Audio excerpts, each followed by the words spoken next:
Well, this is our second in a series of interviews that we're doing with the leaders of forestry in the state of Georgia.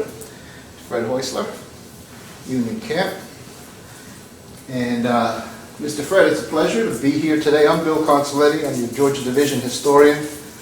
And it is December 14th, 2007. We're sitting at the Armstrong Center here in Savannah. Dean McCraw is here as well, helping out. And we appreciate Dean's efforts in setting this up, and it should be a great interview.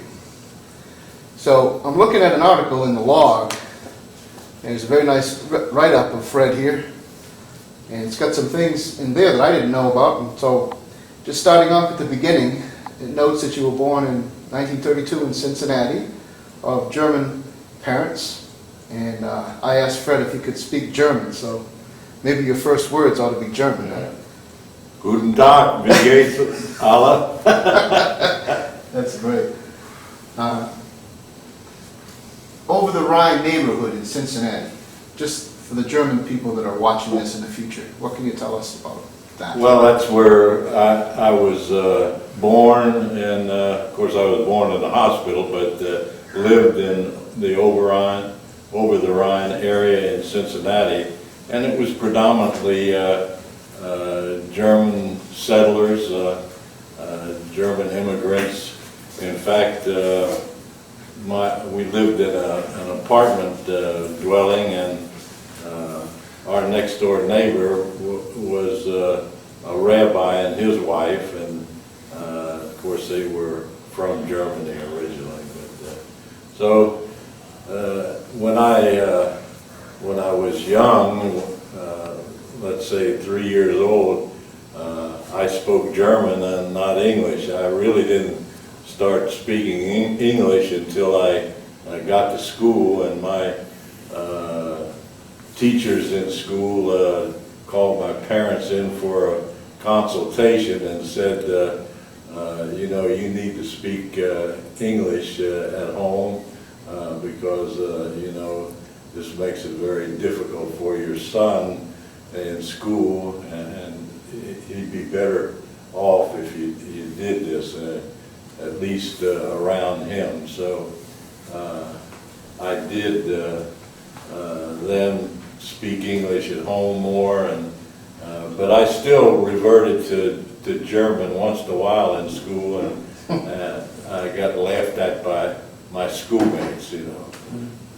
Well, I grew up with parents who were first-generation Italians. They spoke Italian because, like you, that's the first language they heard growing up.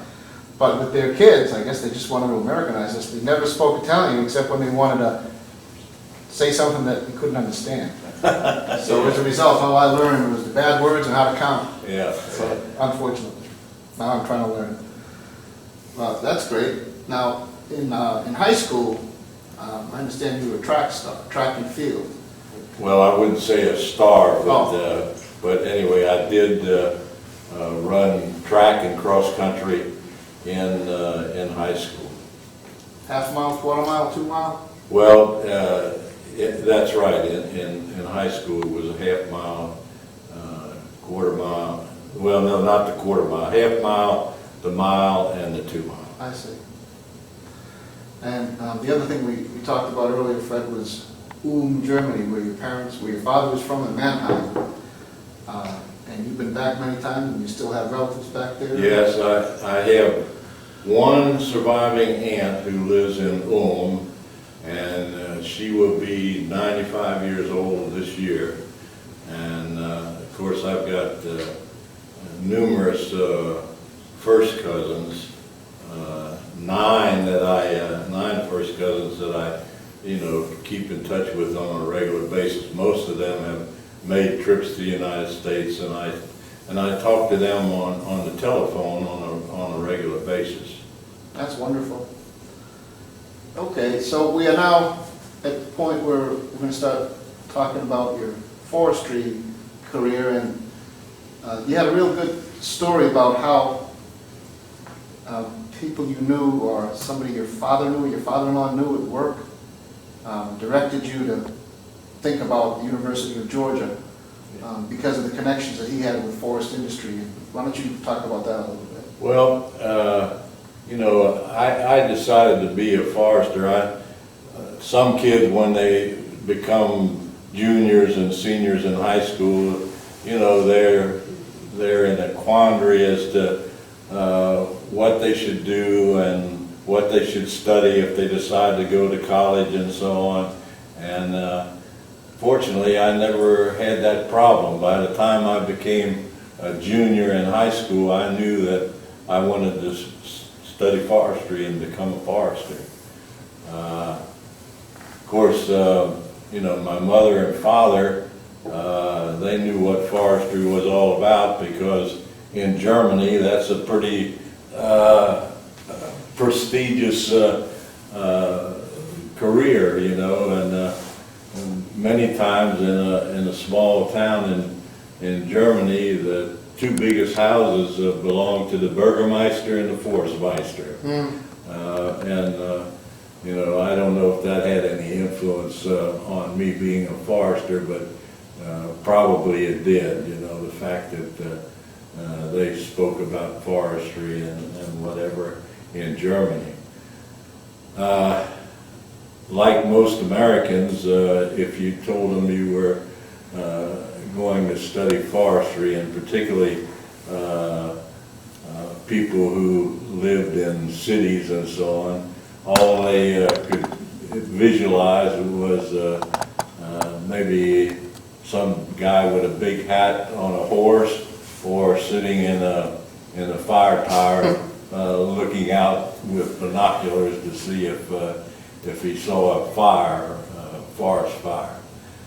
Well, that was a common conception of forestry among, you know, most people that I knew or had any acquaintance with. However, my father-in-law, who was among those who thought you sat in the forest in a fire tower,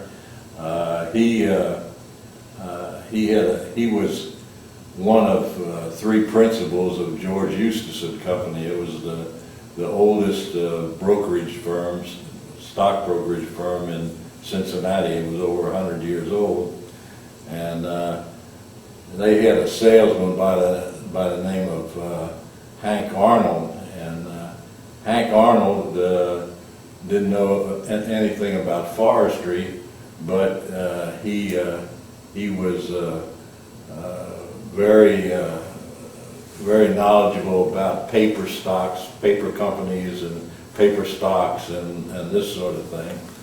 And he knew, or at least he conveyed to my father-in-law, that the future of forestry, the paper industry and so on, was in the South, and most particularly in the southeastern U.S. So with that bit of knowledge, I directed my attention. I checked with numerous forestry schools throughout the United States, Michigan and Purdue and other schools.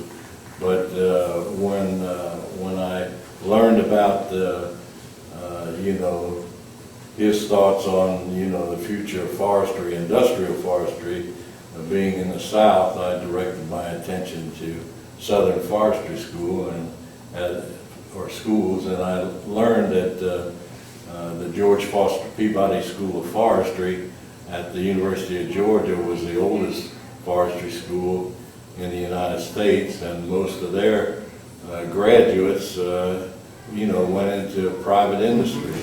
And so I thought, well, that's the place I think I'll go if they'll accept me, you know. I later found out, when I got materials from the university, that you know, the track coach and cross-country coach was Forrest Speck Towns, who won the gold medal in the hurdles in the Berlin Olympics. So that was just like cream on the coffee, you know. And so that made it an added incentive to go to Georgia. So it allowed me to go to the best forestry school in the South at the time, and also, run for a renowned track coach. And so I did that. What were your years at Georgia? I entered in September of 1950 and graduated in June of 54. Did they have Whitehall Forest then? They did. Well, they had Whitehall Forest then, and of course that the house there at the entrance was in existence, obviously, you know. And at that time, we even had a log cabin on the site, but it's since rotted away, you know. Any special remembrances about the professors that you had there? Well, we had, like probably every school, we had some good professors and some mediocre professors and some poor ones, but for the most part, they were good at what they did.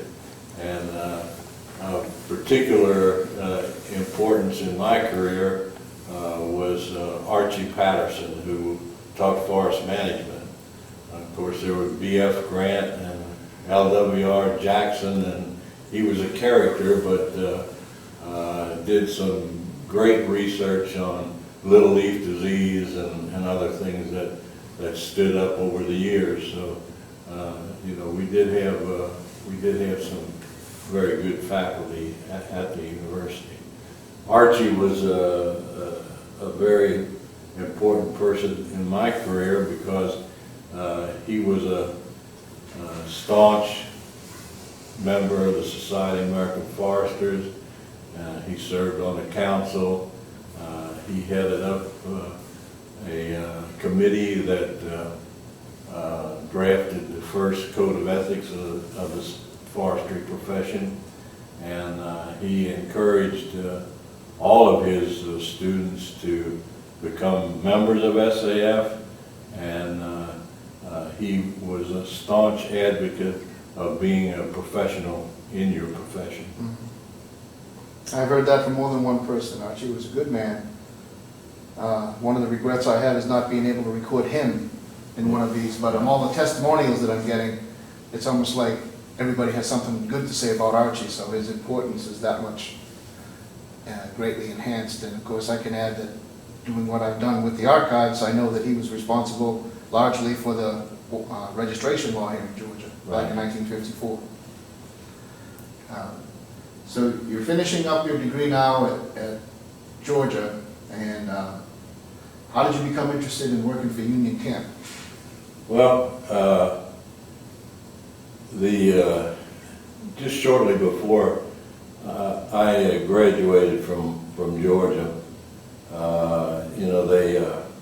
they passed out some information about an available scholarship at Duke University, and found out that it was offered by Union Camp, and well, at that time it was Union Bag, it wasn't Union Camp at that time, but it was offered by Union Bag, and Ernie Allen was director of Woodlands at the time, and of course he first interviewed me, and the scholarship was available to graduates of Florida, Auburn, and the University of Georgia.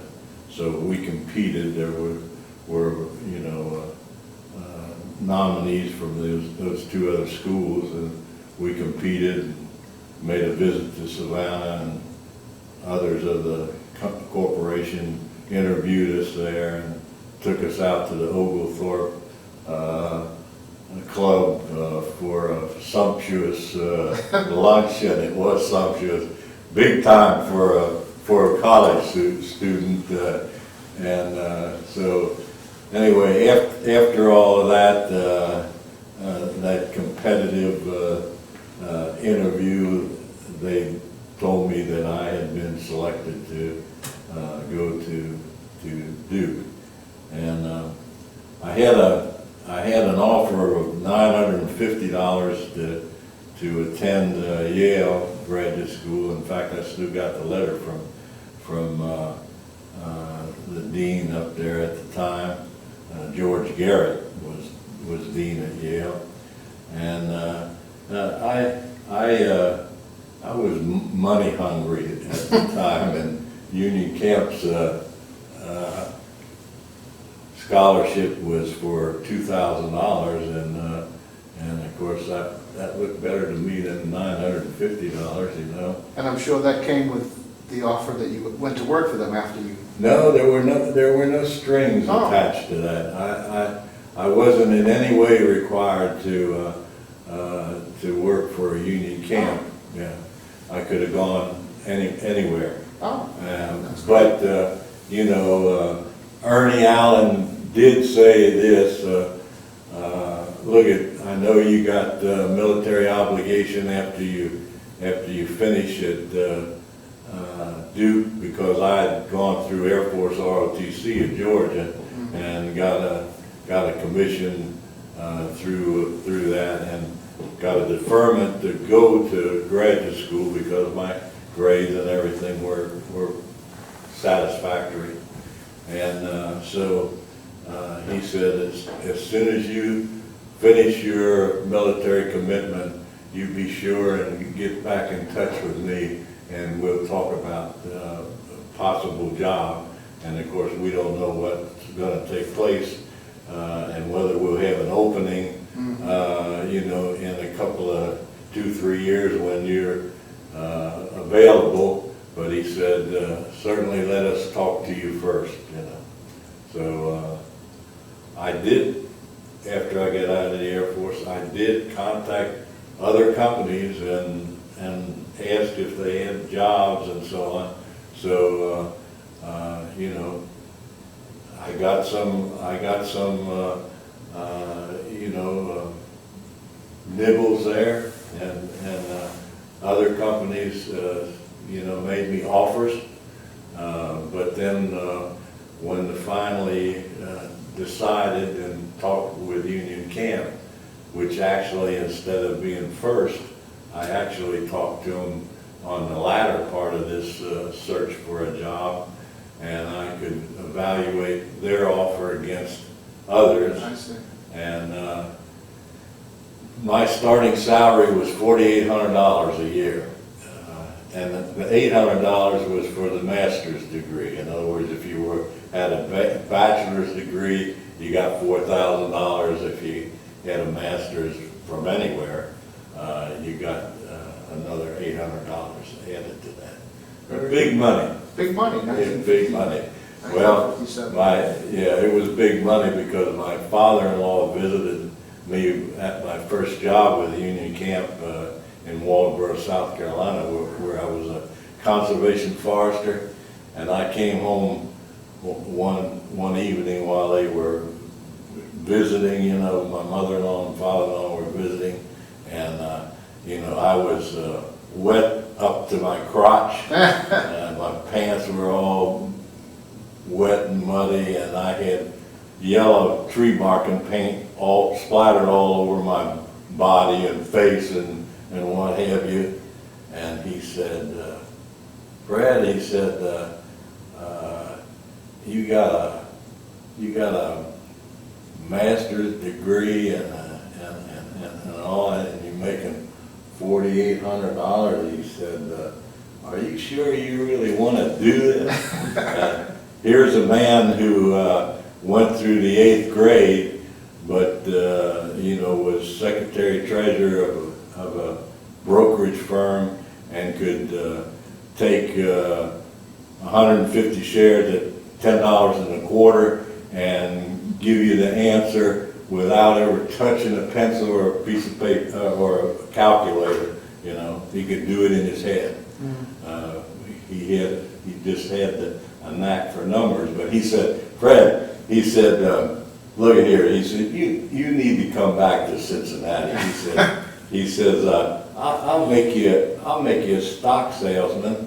And he said, I guarantee you that, he says, in the first year you can make at least $10,000. Well, $10,000 was, man, that was big money, you know. And I had, in my own mind, said that my goal, you know, for the future was to, you know, earn $10,000 a year. You know, that would have been a real fine salary, you know, for at the time, you know. Well, I told him, I said, his nickname was Schlops. His name was Carl, but his nickname was Schlops. I said, Schlops, I said, look, I've decided to be a forester, and you know, I'm gonna continue on that path. And I said, I'm not interested in going back to Cincinnati. I'm not interested in selling stock. I'm going to do what I've set out to do. You know. I hear you. Well, being a Duke grad myself, forestry grad, I have to ask you to go back and talk about some of the professors and experiences when you were there at Duke, which would have been 1954 and 5. Well, no, well, yeah, it would have been the end of 54, from September of 54 to June of 55. So yeah, 54. I always consider, you know, 55 is when I was there, but yeah, I did start in the latter part of 54. But you know, the authors of the American Forest series, the textbooks being used in forestry schools throughout the United States and other parts of the world were the American Forest series, you know, and at least half of the authors of that series of forestry books were on the faculty at Duke, you know. The other half were a mixture of faculty from Yale and Michigan, you know. And of course you had Lee Chakins, you had Ted Coyle, you had, Korstein was the dean, you know. Schumacher was there, right. We called Schumacher's class at Mystery Hour, you know, because he was another guy who, you know, he was a full professor at Duke and didn't have a doctor's degree, and yet he wrote all these books on statistics and mathematics and what have you. And he was another one of these guys that just had a super brain, and he could write these formulas on the board with one hand and rub them off with his sleeve on his coat with the other hand, you know. So anyway, but the Mystery Hour was Schumacher. He did have a splendid way with students. So as long as you were interested, you could sit in Schu's office, and he would go over and over, you know, something that you questioned and needed help in. He had the patience of a saint, and he was good at it. You want to go over that story about the student Ted and Forrester? Yeah, I can't remember Ted's last name. That's a sign of senility and old age, you know. But and I guess I fit that mode pretty well. But anyway, Ted was one of these guys that asked kind of off the wall questions all the time, you know. And you know, I don't know whether he was just motivated to ask questions or, you know, what it was, but anyway, we'd go on field trips in the Duke Forest with Korstein, you know, because Korstein did teach silviculture, and along with being the dean there, and anyway, Ted asked several off-the-wall questions while we were out on the forest, you know, and you know, the dean would, roll his eyes and shake his head, and about the third question that Ted asked, and I don't remember what the questions were, but anyway, like I said, it was off the wall, and old Corstein said he took his hat off, and he had he always wore a beat up hat. It looked like somebody sat on the darn thing, and he took his hat off and he threw it up in the air and he said, "Whoopee!" That's worth $1 million. Okay, after Duke, you went into the Air Force to fulfill your obligation from being in the Air Force ROTC as a special investigator. Yeah. I was a special investigator with the Office of Special Investigation with the Inspector General of the United States Air Force. Isn't that something? Pretty damn impressive, I'd say. Yeah. But anyway, as an OSI agent, my rank, serial number, and everything were classified top secret. I never wore a uniform, didn't have dog tags, and our responsibility was to investigate criminal, counterintelligence, and security investigations dealing with Air Force and Air Force contractors, anything specifically involving the Air Force. Well, this is after Senator Joe McCarthy from Wisconsin had his time. He was already censored by that time in 1956.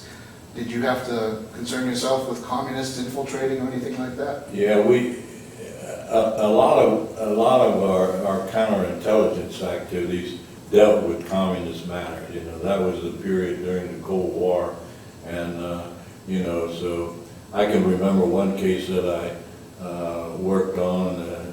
It involved an engineer with Lockheed Aircraft, and we had information that he was affiliated with the communist movement, and of course now I can talk to it because I'm not mentioning names, specific names, or other than the fact that he worked for Lockheed, and we did a mail cover on him, and every day we'd go by the post office, and the postmaster, and this was in Lucas County area of Toledo, Ohio, and we checked his mail, then put it back, and had the postmaster put it back in his box, and then he got to see it, but we got to see it first. That's interesting. Okay, so now you're back at Union Camp, and why don't you just go through your history of where you worked and anything you want to add about people you met along the way, or companies you dealt with, individuals you dealt with, any particular weather events that happened when you were there, any fires, and take it away. Well, to go through 37 and a half years, I don't think either one of us had the time to do that. Highlights. But anyway, I'll highlight my activities with Union Camp. I started out as a conservation forester. In fact, I was the first conservation forester that Union BAG had in South Carolina. They had conservation foresters in Georgia, but I was the first one that they had in South Carolina. In fact, maybe they made that job just to give me a place to work, I don't know. But anyway, Carol and I moved to Walterboro, South Carolina, and I stayed there as a conservation forester for just about 2 years, I would say, And one interesting thing, I dealt with the wood dealers in that area. And there was Wood and Oswald. They had yards at Yamasee and at Ruffin, South Carolina. And then I dealt with the Hannas. There was Lester Hanna and his son Haeussler, and they had facilities over there at Estill and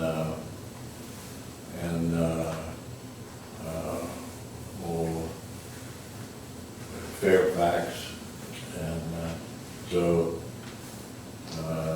I dealt with them and marked timber for them. I cruised some timber for them. I made landowner contacts for them. One interesting landowner contact that I had when I was there as conservation forester was with General Fraser, Hilton Head, and he asked me to come over to Hilton Head Island, and it was an island then. There was no road or bridge. You had to get over there by boat, which I did, and I looked at his timber, but that was before it was developed into what it is today. From Waldoboro, South Carolina, I was transferred to the land department, and Carol and I moved to Kingsland, Georgia, the marriage center of the world, because you could get married in a hurry, there without the usual, weight and blood tests and everything that they did in a number of places. So anyway, we moved to Kingsland, and I worked on the Okefenokee Forest, which is headquartered in Folkestone, Georgia. And I went there as a working circle forester, and later became the assistant forest supervisor, working for Jake Moore there at Folkestone.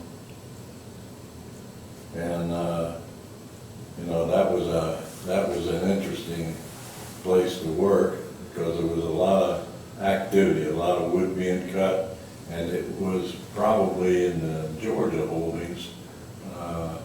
The Bertha Mineral tract, I had Silco and Bertha Mineral as a working circle forester first. It was probably one of the better tracts that we had in the Savannah region as far as site quality and volume of timber and what have you. Did they work their trees for naval stores at all? Yeah, in fact, when after I left the Okefenokee forest, and we did work a number of crops for turpentine, and after I left Folkestone, I went to the Swanee Forest at Homerville and was the forest supervisor there.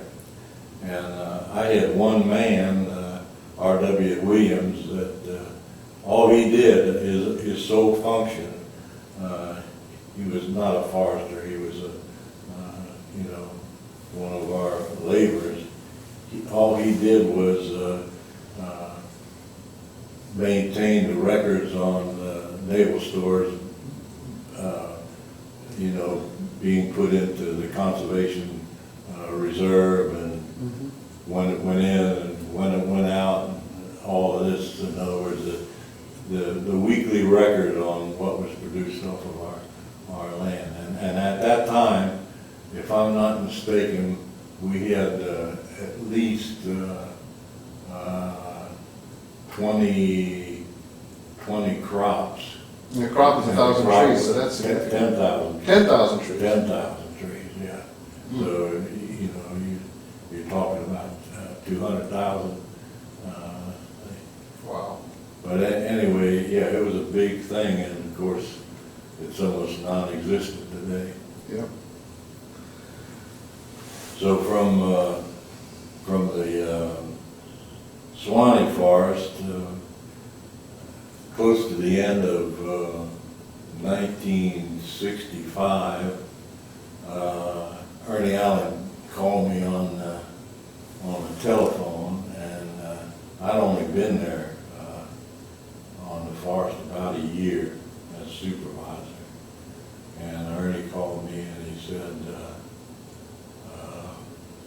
Fred, he said, we're going to buy Smith Lumber Company, and they got 250,000 acres of land. And he said, we need a crackerjack land manager. And he says, so I want you to go over next Monday and take a look around. And we, you know, like I say, this was at the close to the end of the year, pretty close to Christmas.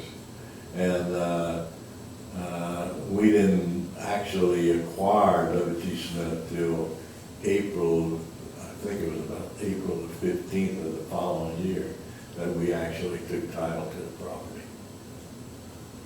Where was that?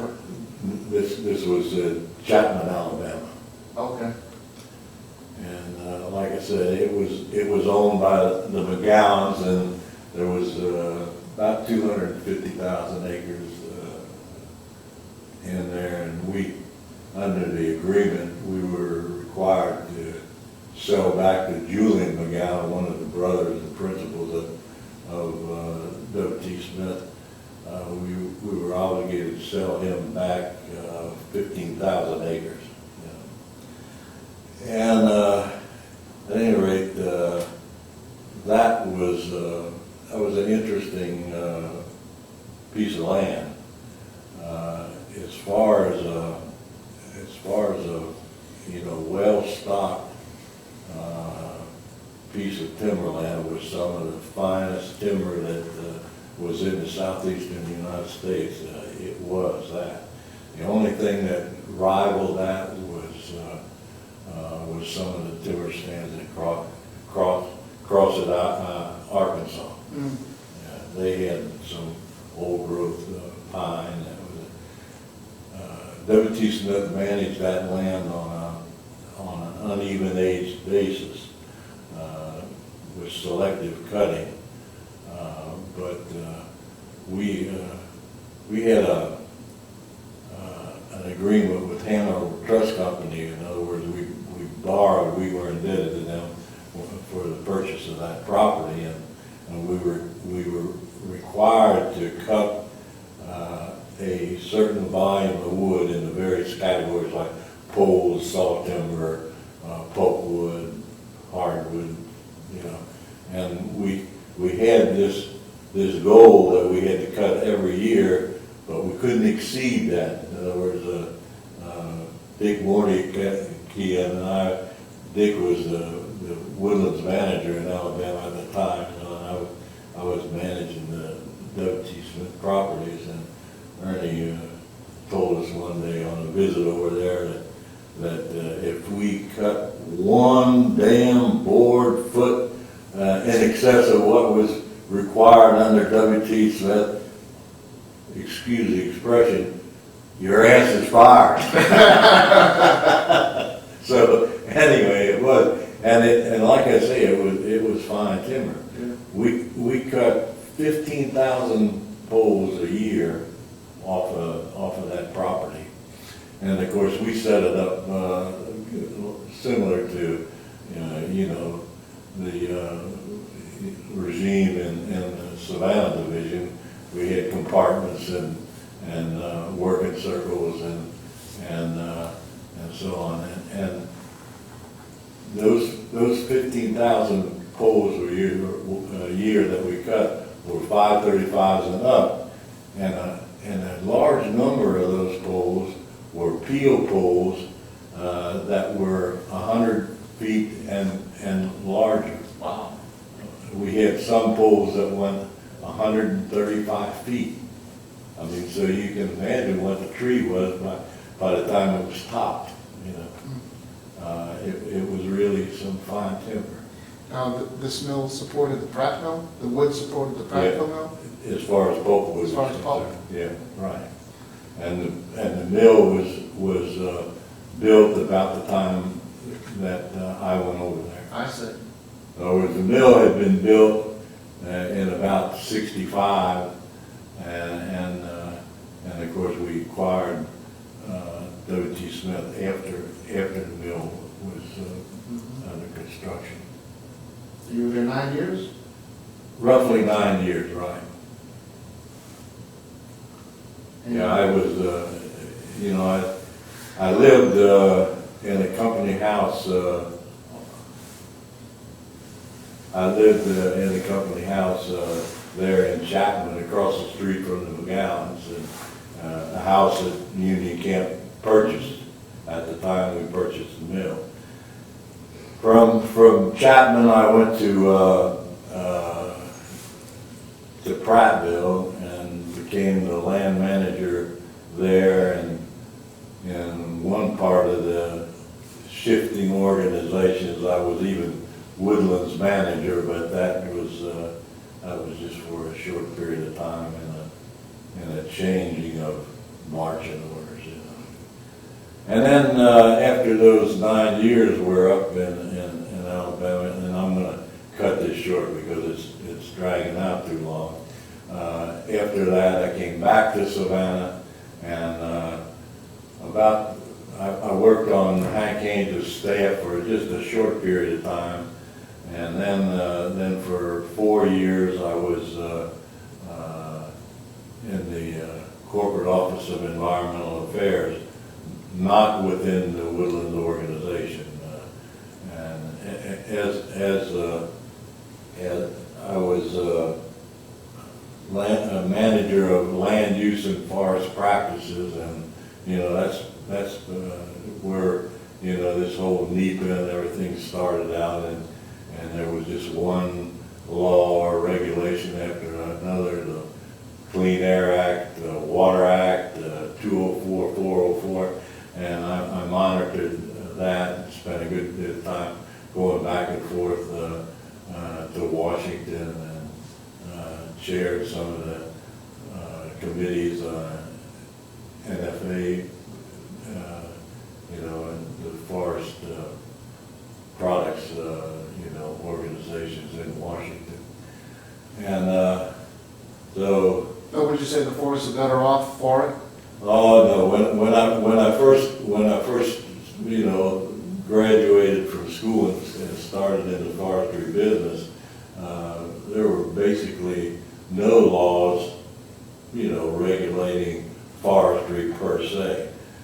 You know, Georgia in about 1954 or so had just enacted defense laws, and they curbed open range burning and open range management of cattle, and you know started better fire protection, and started planting trees, and nurseries got started, and so on. But very little regulation on burning or site preparation, and all of this occurred with the start of NEPA and what have you. And so there was just one law or one regulation after another, and that's why we had to start monitoring that and have an input on the development of these various laws and regulations. And of course, with that came a lot of problems, you know, with the management of land. Well, I always think that the foresters in the southeast, particularly Georgia, are great stewards of the land. Do you think, and I'm just asking this, do you think this regulation that came about starting in 1969 with NEPA helped us to do that? Or did we have to do it? Or did we just embrace them and say that this is better for the land and we need to do it? No, I think for the most part, you know, as far as, you know, what was better for the land, by that time we were already in the third forest, and, you know, that didn't come about by regulation. That came about by, you know, private industrial and private ownership, entrepreneurial, you know, stewardship of the property. And so, you know, I'm sure that during that period of time, you know, we were growing and we were learning, and we did some things that were not right. But overall, you know, we did a good job in forestry. You know, looking back in retrospect, I think that that period of when I graduated, and of course didn't start practicing until 1957, but during that period, till the time I retired, was probably the best period in American forest history to practice this profession. Yep, I think that was the Yeah. high point of industrial forestry. Right. Certainly was. So from 75 till you retired. All right, from 75 till I retired, Bill Barton, who was the regional manager for the Savannah region, came down and talked to my boss, Tom Owens, who was the director of corporate environmental affairs, and he said, I'd like to steal Fred back from me. He needs to go back in the woodlands, you know. So anyway, he talked to me, and I said, sure, I'd be interested. He offered me a job as land manager of the Savannah region, which was 100,000 acres or so of land in Florida, Georgia, and South Carolina. 1.2 million. Yeah, 1.2 million. Yeah. But anyway, which was the bulk of the woodland ownership of Union Camp. So I thought, shoot, that's a good challenge, you know. Why not? So I stayed as land manager of the Savannah Woodlands region for 10 years. And, after that, I decided that, I'd been in that job long enough, and, I told him if there was anything else available, that I'd certainly like to consider it. And so I got involved with the purchase and sale of property. And so that's what I did until I retired in January of 1995. Well, Dean McCraw, being an old Union Camp guy, do you have anything you want to ask Fred about Union Camp when you were there? And any shared stories you got with him? Well, one of the things that Dean and I were involved with was fuel harvesting, which really, from a land management standpoint, was a good deal, because by the time Dean got done grinding up all that trash out there, it made site preparation a lot better. And instead of having big piles of windrows and all this sort of thing, you eliminated that. So you really recouped some land that you could put into production, On a lighter note, mention your birthday recognition to employees. Oh, well, I would get, a big kick out of giving all my employees, not the women, just the men, I'd give them a nice birthday gift. So. He would actually have people running from him.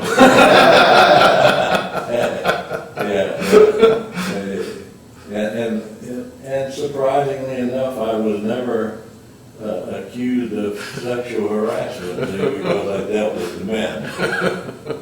Smart. SAF, I know you were president in 1985, and that was the high point of SAF membership. Under your leadership, you said there were about 22,000 members. There's only about 14,000 now. I don't think you were responsible for the decline. I think you presided over its height. Yeah, I did. And what other SAF positions did you hold over the years? Well, I held positions at the local chapter level. I was chairman of the Alabama section. I was on the SAF council for 2 different terms. I served on numerous you know, national committees. I know one year I served on the, you know, accreditation committee and got to make my first visit to Penn State University to do a accreditation visit for Penn State. So you know, that was interesting. But one of my interesting things, aside from the company, was I got to serve as a member of the advisory committee on state and private forestry for the U.S. Department of Agriculture, and I served under two agricultural secretaries, Buxton and Hardin, and that was interesting, and you know, it was educational because I got to visit different forestry situations throughout the country. I bet that was. Society of American Forests has always been important to me. I've been a member since '78, and I will continue to be so. For me, it's a matter of professionalism. It is the official profession. It speaks for us. For other SAF members who will be looking at this in the future, what does SAF mean to you? Well, obviously, SAF has meant a great deal to me over and during my entire career, and still to this day. Because of my heart surgery in August, this was the first year that I missed attending a national convention of the Society of American Foresters in over 40 years. And so, you know, I started going to national conventions long before I became president of SAF. I think it's important, and you know, I think for a forester not to participate as a member of SAF seems incongruous to me. Me too. I don't see how you could do that. I've made a scholarship for some undergraduate at the University of Georgia, and you know, my only requirement is that that student be a member of SAF. Excellent. Future of forestry, Fred. I'll tell you some of the comments that I've had from Bill Ottmeyer, for example, who started talking about, I asked him if there would be a Sewanee forest in 50 years. And he says, well, the forest will be here. How much of it will be used for forestry is a good question. Then we talked about fuel for energy and biofuels, and he thought maybe it would go that direction. We tossed that out to you. With all the land sales we have now and land of my company and what used to be IP getting sold to REITs and TMOs and all that, what do you see as the future of forestry? Well, Bill might have been a better prognosticator than I was, probably is, or was a better prognosticator, because I don't know what's going to happen to forestry in the future. I really don't, because if you'd asked me 20 years ago if Union Camp wouldn't go down in perpetuity forever, I would have said no way will there be a demise of Union Camp. It's a strong company, it's a great company, and we have all the resources and everything that is necessary to go on forever. Well, as you know, that's not true. It's not true of Union Camp, it's not true of Federal, it's not true of Hammermill, it's not true of Champion International.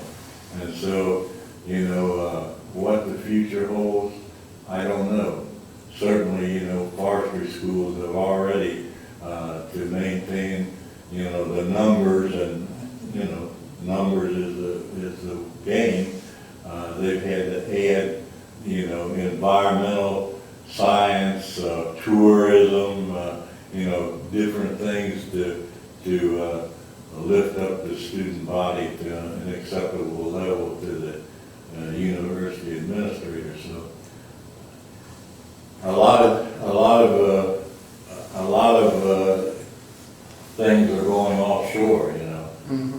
IP, for example, has sold its 6.6 million acres of land, and right now they're in the midst of the arrangement for an expansion of their interest in Russia, so in South America, and so there's been a lot of movement offshore. Various people that have purchased IP lands and other industrial forest lands are managing them, but I think a lot of those are going to be managed on a short-term basis, and eventually, they may end up, a lot of that land that may end up in development and what have you. We're surely in a period of transition. There's a lot of answers that none of us know. Now, in 2007, we're just trying to put some input so when people look at this in 20 years, hopefully the CD that I make from this, the DVD, will last. They'll just have some input on where we were at this point. Yeah. You're the board of directors at that museum up in Missoula, Montana. Right. You want to talk to that about a little bit? Well, yeah, I'm a member of the board, and I'm the only industrial member of the board. Most of the others are, former Forest Service employees. And it's the history of the Forest Service? Well, it's more than the history of the Forest Service per se, because what we're trying to point out in the themes of the museum is the cooperative successes that were experienced by the Forest Service. Their cooperation with industry, with the states, with other entities such as the recreational people, with skiing and petroleum, the oil people, the mining people, and we want to point out that, a lot of the management of lands had to deal with not just the Forest Service, but the entities that they were involved with. So it's more than just it's a history of forestry, really. That's the National Museum of Forest Service History in Missoula, Montana. Right.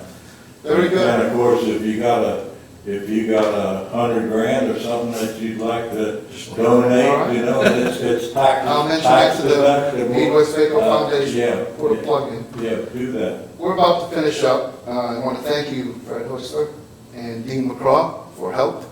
This is Bill Consoletti signing off for our second in the series. Thank you very much, Fred. Okay. Thank you.